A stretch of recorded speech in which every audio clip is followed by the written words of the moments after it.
Selamat datang di channel Pemuja Malam. Jangan lupa like, share, and subscribe ya. Terima kasih. Chapter 37. Pelaku kedua. Para mahasiswa gaduh, saling berdiskusi masing-masing. Syahla menelan ludah gugup. Semua mata yang memandangnya membuat jantungnya berdegup cepat dan kakinya terasa lemas. Ustadz Amar mengetahui gerak-gerik istrinya yang terlihat gelisah. Lantas digenggamnya erat-erat tangan sang istri. Semuanya akan baik-baik saja. Ustadz Amar tersenyum membuat hati Syahla terasa tenang seketika. Ia balas tersenyum dan menggenggam tangan sang suami erat-erat. Setelah konferensi pers selesai, Syahla kembali ke kelasnya untuk belajar. Teman-teman sekelasnya yang semula memandang dirinya dengan tatapan mencemooh, kali ini hanya bisa memalingkan muka. Tidak ada satupun orang yang meminta maaf, tapi hal itu tidak masalah bagi Syahla. La, Anggika menepuk-nepuk bahu Syahla dengan heboh. Lihat deh. Apalagi, Syahla merespons malas. Melihat berita dari media sosial membuatnya trauma. Ada berita hoax lagi tentang aku. Bukan, Anggika mengarahkan layar handphonenya tepat di depan wajah Syahla, sehingga garis itu bisa melihat dengan jelas apa yang ia lihat. Ramah, dia ditemukan pingsan di dalam ruko kosong. Syahla buru-buru menyambar handphone dari tangan Anggika. Benar saja, itu adalah foto Kak Rama yang tergeletak dengan penuh darah. Sementara beberapa orang berkumpul di sekelilingnya. Daerah Bogor, ada yang kenal. Ditemukan pingsan di dalam ruko kosong, kakinya patah seperti terkena pukulan. Sekarang sudah dilarikan ke RSUD Bogor. Syahla membaca pesan yang menyertai foto tersebut. Sepertinya foto ini disebar oleh orang yang pertama kali menemukan Kak Rama dan diteruskan berkali-kali hingga sampai ke Anggika. Ini beneran Rama kan? Anggika memastikan. Meskipun wajahnya bonyok begitu, gue bisa ngenalin kalau itu si Rama. Kamu bener, Nggi. Syahla buru-buru membereskan alat-alat tulisnya ke dalam tas dan bergegas berdiri. Aku mau pergi dulu. Loh, mau kemana? Kelas sudah mau dimulai loh. Tentu saja menemui pelaku. Kali ini dia nggak akan aku biarkan lolos, ucap Syahla sembari mengepalkan tangannya. Doakan aku ya, Anggi. Pasti, kata Anggika tulus. Semoga cepat diberikan jalan keluar untuk masalah kalian. Saat sedang melangkah keluar dari pintu fakultas, Syahla berpapasan dengan Ustadz Amar yang sepertinya juga keluar dari gedung rektorat dengan terburu-buru. Segera saja, Syahla menghampiri sang suami sambil berteriak. Mas. Ustadz Amar menoleh ke sumber suara dan mereka bertatapan mata. Tanpa banyak kata, Ustadz Amar mengetahui kalau sang istri sepertinya sudah menerima kabar yang sama seperti yang ia terima. Istri pasti sudah dengar ya, saya rencananya akan pergi ke Bogor sekarang, kamu mau ikut? Syahla menganggukkan kepalanya. Iya, saya ikut. Oke, Ustadz Amar menghela nafas panjang. Kita berangkat sekarang. Tanpa menunggu waktu lama, Syahla dan Ustadz Amar bergegas masuk ke dalam mobil mereka dan melanjutkan perjalanan menuju Bogor.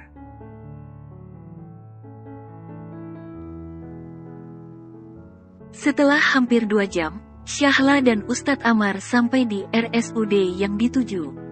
Tanpa membuang waktu, mereka segera mendatangi resepsionis untuk menanyakan tentang Kak Rama.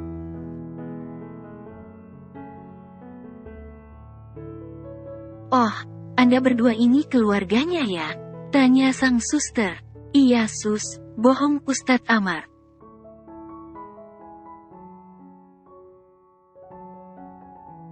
Bagaimana keadaan pasien sus? Pasien mengalami benturan yang keras pada lututnya, dan itu membuat beberapa tulang dan saraf rusak.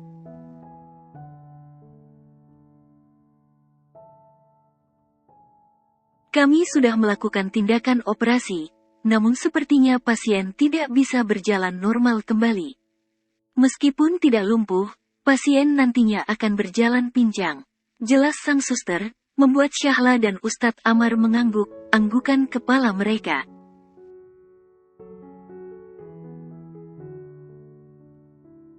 Sayang sekali, celetuk Ustadz Amar yang membuat Syahla menyikut suaminya.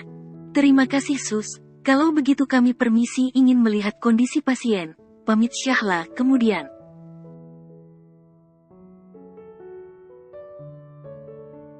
Silakan, kami sudah memindahkan pasien ke kamar perawatan. Mari, saya antar. Syahla dan Ustadz Amar saling berpandangan sejenak dan mengikuti suster yang sudah berjalan duluan.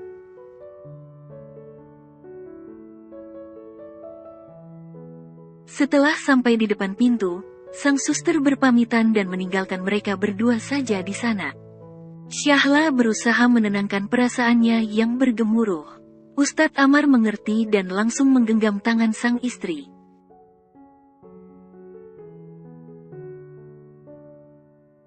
Sayang, setelah melewati pintu ini, kita akan bertemu Rama, biang kerok dari semua masalah kita. Kamu yakin tetap mau ikut masuk?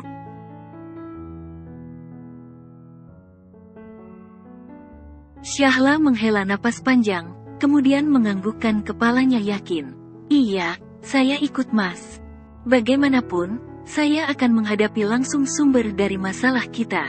Meskipun sekarang ini saya sangat marah, saya akan berusaha mengendalikan diri.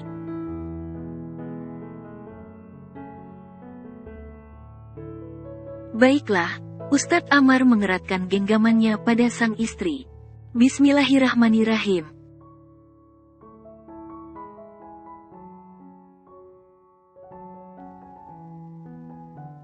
Ketika pintu dibuka, Syahla dan Ustadz Amar dapat melihat seorang laki yang sedang tergolek lemah dengan perban menutupi seluruh wajahnya, serta keadaan kaki kanan yang sudah digips.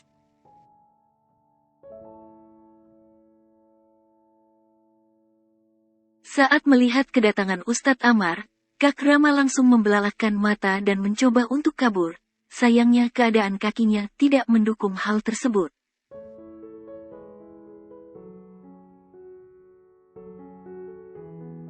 Kamu tidak akan bisa kabur lagi sekarang, tukas Ustadz Amar yang malah semakin mendekati Kak Rama yang ketakutan.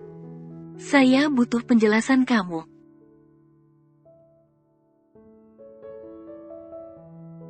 Mau apa lagi? Lu nggak lihat kaki gua udah hancur begini? Tentu saja saya sudah lihat. Dan saya bersyukur karena kaki kamu tidak perlu diamputasi, sarkas Ustadz Amar.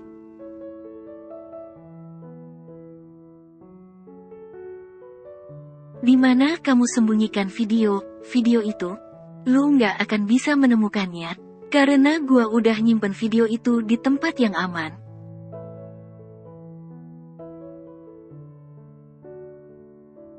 Kak Rama, Syahla yang semula hanya berdiri di depan pintu akhirnya mendekat. Kenapa kamu melakukan ini pada saya?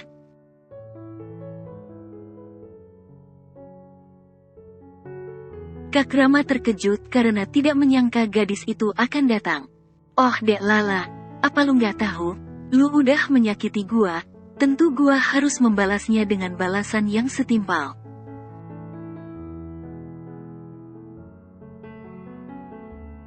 Syahla mengernyitkan dahi. Apa yang saya lakukan sampai bisa menyakiti Kak Rama?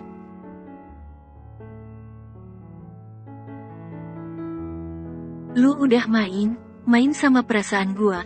Lu duluan yang menggoda gua. Tapi pada akhirnya lu bilang lu udah punya suami waktu gua lagi sayangnya sama lu. Lu nggak tahu kan sesakit apa gua?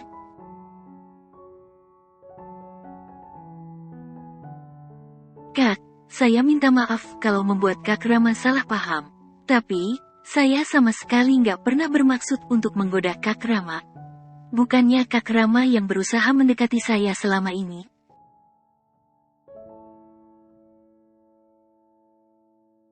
Gua mendekati lu karena lu mendekati gua duluan. Waktu lu pertama kali datang ke Persma, lu sengaja kan datang sendirian ke Persma biar bisa ketemu gua.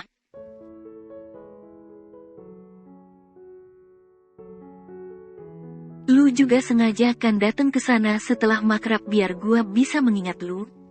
Hah, Syahla sampai tidak sanggup berkata apa-apa. Bagaimana bisa orang ini sangat percaya diri berkata seperti itu?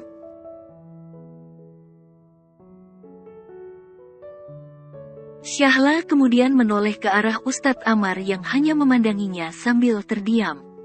Itu nggak benar, bantah Syahla kemudian. Saya waktu itu datang ke Persma sendirian sama sekali nggak ada niat buat ketemu Kak Rama. Itu semua cuma kebetulan.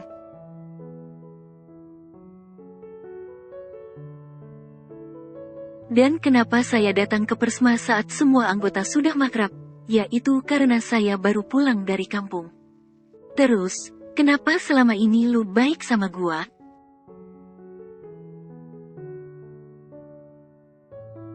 Karena saya menghormati Kak Rama sebagai senior saya, ucap Syahla emosi.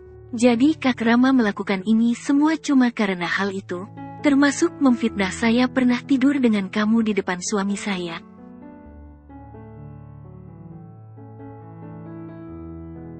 Kak Rama mendengus. Semua perempuan cantik yang ada di kampus tidak pernah ada satupun yang gagal gua dekati.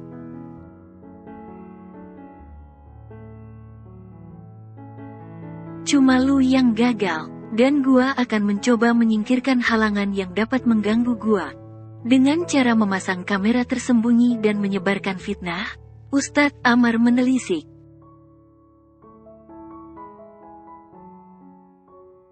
Iya, tapi itu semua belum selesai. Masih ada ratusan video yang belum gua upload kemanapun. Tapi kalian gak akan bisa menangkap gua, karena kalian gak punya bukti apa-apa.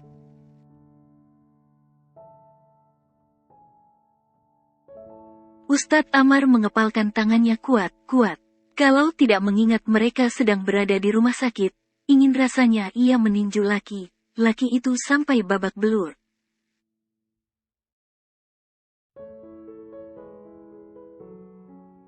Ada buktinya, tukas Syahla yang membuat kedua lelaki itu menoleh. Syahla lantas menunjukkan layar handphonenya. Saya sudah merekam semua percakapan kita, termasuk pengakuan kamu, Kak Rama.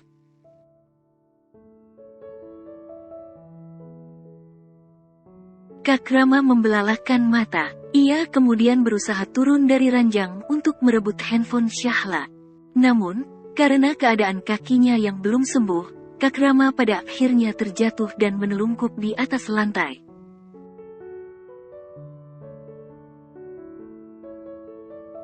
Ustadz Amar memandangi apa yang dilakukan Kak Rama dengan tatapan dingin. Sama sekali tidak berniat membantu laki itu untuk kembali ke ranjangnya.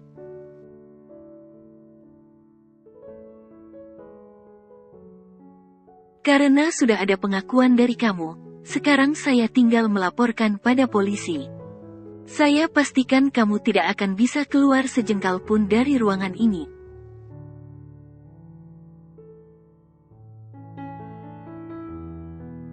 Sialan, Kak Rama berteriak marah. Jangan cuma nangkap gua, tapi tangkap juga si En. Dialah yang udah menyimpan dan menyebarkan semua video lu berdua.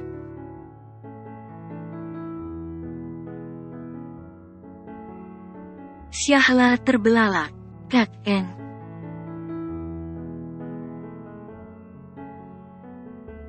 Ternyata begitu, Ustadz Amar mengangguk-anggukan kepalanya. Ayo sayang, kita harus bertemu pelaku yang kedua.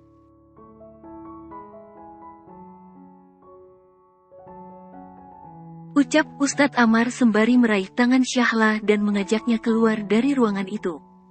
Meninggalkan Kak Rama yang sedang berteriak kesakitan.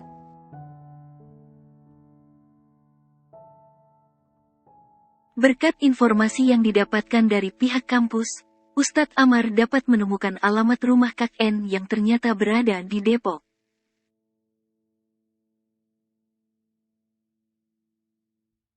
Mereka pun segera meluncur dari Bogor dengan secepat kilat. Setelah sampai, mereka segera mengetuk pintu. Saat pintu dibuka, keluar seorang nenek berbadan bungkuk yang sepertinya sudah berusia sekitar 70 tahun.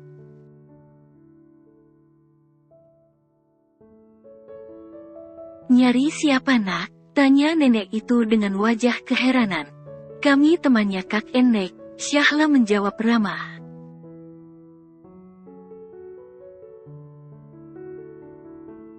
Kak N-nya ada. Loh, N itu ya masih kuliah. Dia kan ngekos di Jakarta. Memangnya dia nggak ada di sana?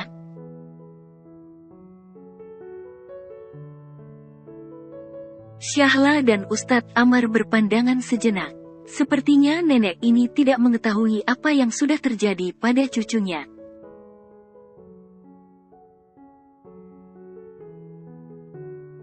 Tapi, tidak mau membuat sang nenek khawatir, Syahla akhirnya menjawab dengan tersenyum.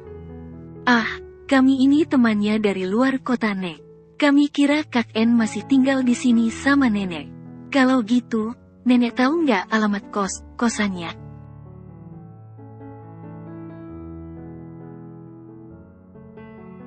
Nenek itu tampak terdiam sejenak. Ayo masuk dulu, biar nenek catatkan alamatnya, ucapnya sembari masuk ke dalam rumah.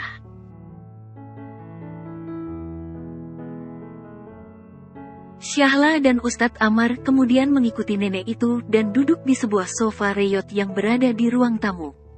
Sembari menunggu nenek itu keluar, Syahla tampak memperhatikan sekeliling ruangan.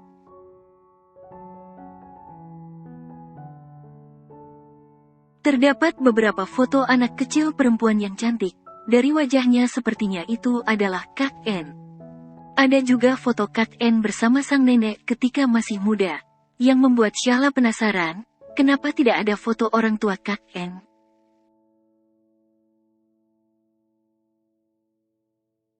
Itu fotonya N waktu masih kecil, nenek tiba-tiba muncul dari dalam.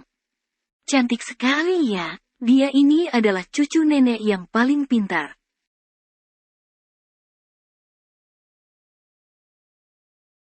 Meskipun orang tuanya sudah meninggal sejak dia masih kecil, dia nggak pernah merepotkan nenek. Dia selalu juara kelas. Bahkan sekarang dia kuliah karena dapat beasiswa. Apalagi sekarang ketika nenek sudah tidak bisa bekerja lagi, N malah rutin mengirim uang untuk nenek.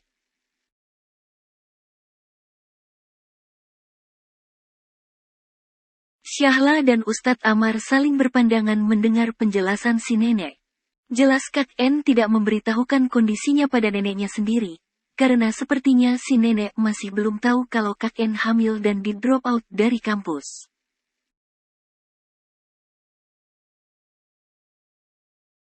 Ini, catatan alamatnya. Nenek menyodorkan selembar kertas.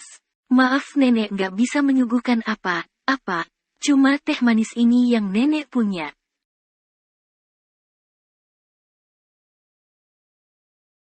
Tidak apa-apa Nek, Syahla tersenyum. Lantas ia mengambil gelas teh itu dan menyesap isinya perlahan-lahan.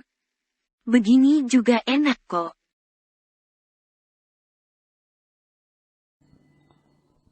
Bersambung.